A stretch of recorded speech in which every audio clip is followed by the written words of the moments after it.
It's now day 2 of our MIATA Sema build. I'm heading out to Racing Beat right now in Anaheim to go check out some parts for the car. I'm looking at an exhaust system, intake, sway bars, lower control arms. Look at this crazy lady. What the hell is she doing? Holy crap, California. Anyways, yesterday we took apart the car, well, the engine bay area. Took out the airbox, header cover, front bumper, and other support to gain access to the engine compartment. We pressure washed everything, took out all the oil, as much as we could anyways. The car is leaking somewhere by the, I would say, distributor area. It's in the back of the valve cover. The valve cover is probably blown too, so I need to change that gasket. Other than that, the car is great, looks great. We should be good to go.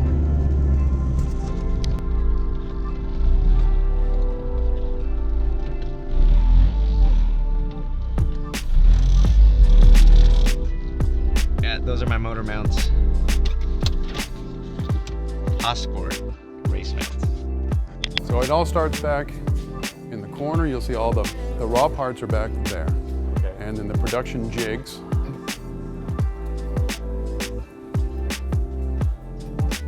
So production jig looks like something like this for the exhaust system, which is basically like putting a puzzle together, and the guys will take the jig, they'll grab all the parts, and they'll take it into one of the welding rooms and then start to weld up from there.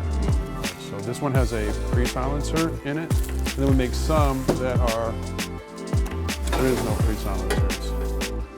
So it's a little bit louder tone. So versus the two, so one has a pre-silencer, one without, and then you bolt it up to the same muffler, so you can just, it gives a little bit louder tone without the pre-silencer. Again, you can kind of, mix and match and whatever flavor you like with the sound.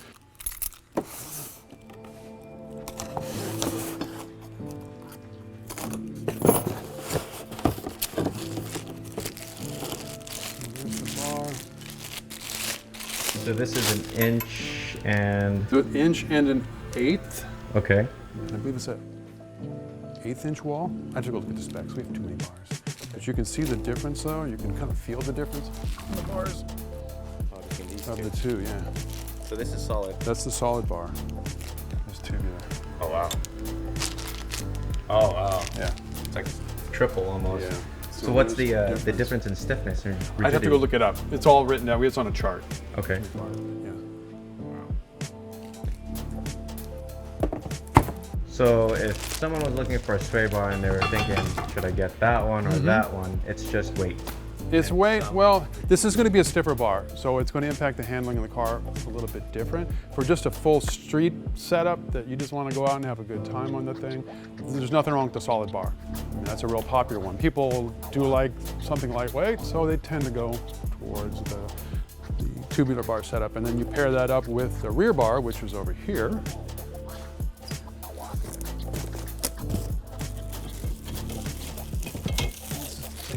This is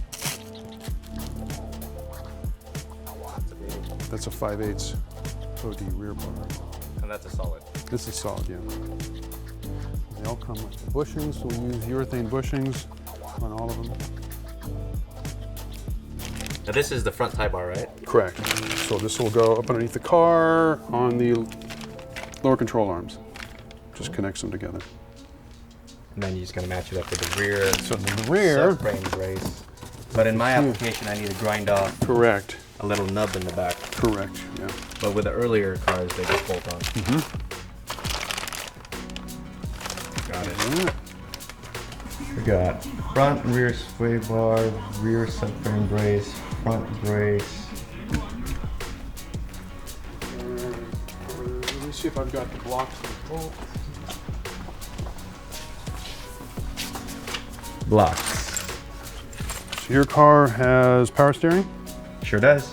So what you're going to need, they're machining them down in the other building. One of them has a notch cut into it for the power steering line. So I don't have them now. Okay. So they're in process. This one, we just did a whole new batch. They're still machining that. We're probably at least a couple weeks away. is one we were actually looking at earlier. So this is your race pipe. This is the race exhaust, right? And that differs from the earlier style, just in the canister, where this tends to be a little quieter. Oh wow! So it's the same application. This is the 9097. This is the 9905. You can just tell by the inlet tube, but basically yes, the same. And really no secret, the longer the exhaust stays inside of the canister, the more the sound is being muffled once it exits. Right. And so a larger diameter canister, a longer canister, it's going to come out the other end a little bit quieter. So this one may have a little bit more kind of a higher tone, a little bit more of a kind of a little raspy pitch to it, where this is going to be that real subtle, deep, muffled tone. What's the weight difference between the two? I don't know offhand, but it's substantial. You can see we can put it over on the scale if you want to get a visualization of the difference in there. But the piping is all the same size? It's all the same, yeah. We all use, that's all 2 3/8 inlet now, that both straight through. Power difference between the two? No, same. 0? Yeah. Wow. So you'd be getting the race one because of weight? Correct. All right, starting off with the Ultra ignition wires, 8mm silicone. Okay.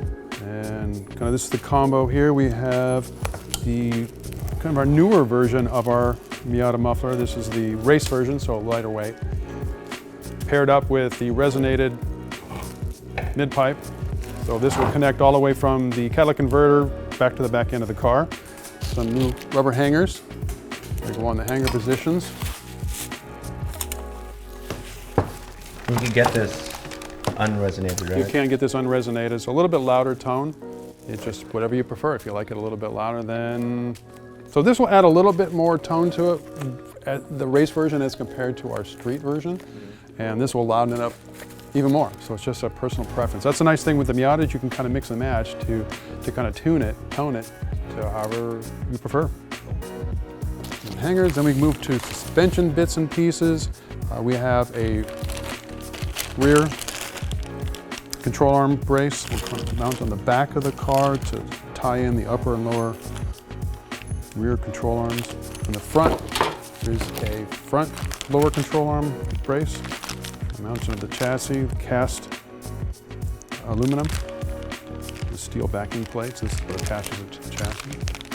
Then we move on to the sway bar. This is our tubular sway bar. For different versions of bars for the car as opposed to our solid bar, and then the matching rear bar for the car. These are all made in-house by Racing Beat.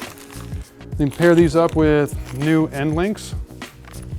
And these are an aluminum housing with a urethane bushing with a 4130 hardened sleeve. And you put the kit together and then they'll attach the sway bar to the control arm.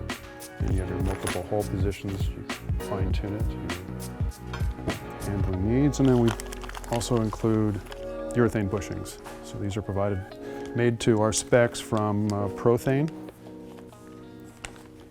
And then we have the Racing Beat sway bar clamps, which these are our versions of the front clamp, which we've put a bracing component on there just to kind of further strengthen the mounting. That's it. Cool. Fun to install. Yeah, you're going to notice a big improvement in the handling on the car once you put the bars on. It's usually if you're going to go for the biggest bang for the buck with suspension and bars. We always say bars. Go with bars, end links, big improvement. We got our muffler. This is our resonated mid pipe.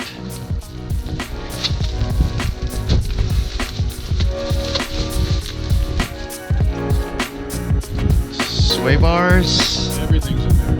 Oh, everything's in here. Oh, that was easy. Cool. Well, thanks, Jim.